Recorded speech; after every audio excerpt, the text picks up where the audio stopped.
before I introduce myself, I just want to explain a little bit about the medical picture that's up on the screen. This image was selected to show the humanity of the fetus in utero. It's not an aborted baby, it's a baby in utero, and it's titled The Hand of Hope. The picture was taken in 1999 during open fetal surgery, and the hand of the fetus seems to be grasping the surgeon's finger. The photographer was actually documenting a procedure being developed at Vanderbilt University to treat spina bifida when this moment miraculously occurred. The child is now a healthy 22-year-old. So, my name is Cynthia Redfeld, and I'm one of those on-fire Catholic converts that cradle Catholics had no choice but to baptize with fire extinguishers since being confirmed in 2006. Unlike Shannon, I would not have considered myself to be pro-life all my life. To say I missed my Protestant bubble where I believed the government cared about me and was looking out for my best interests would be a bit of an understatement, even though I erroneously felt that women who had been raped deserved access to abortion services. Conversion to being pro-life was early on.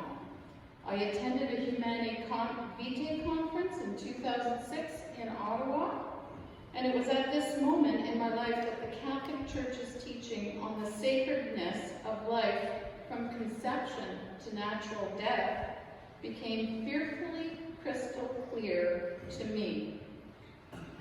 When I attended my very first life change, I quickly realized the ignorance I was guilty of prior to my conversion was not just a Protestant phenomenon, but a universal problem that afflicted Catholics too. Thus began my work over a decade ago with the Lighthouse Catholic Media Program that has inspired so many people through their motivational CDs. This summer, I was pleased and blessed to meet David and learn he became motivated to pro-life activism when he happened to listen to a Lighthouse Catholic Media CD. Thanks be to God.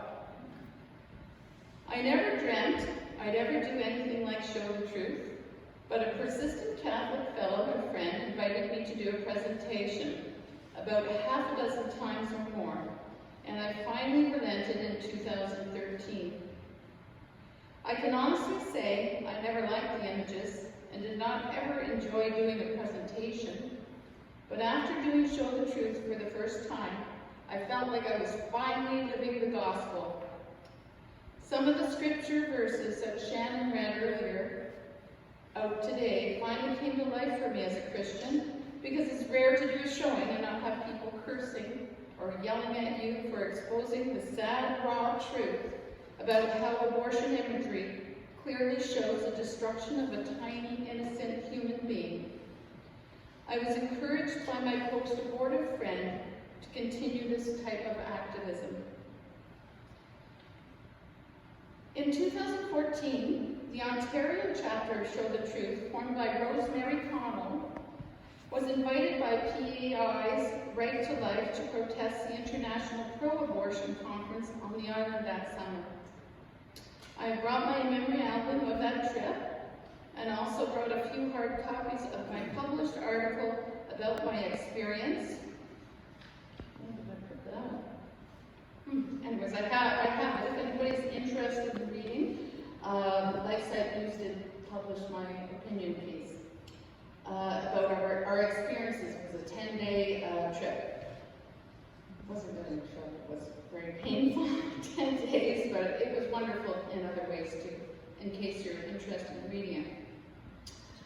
I want to point out the baby on the front of this binder, which I think the baby, there's the baby right there.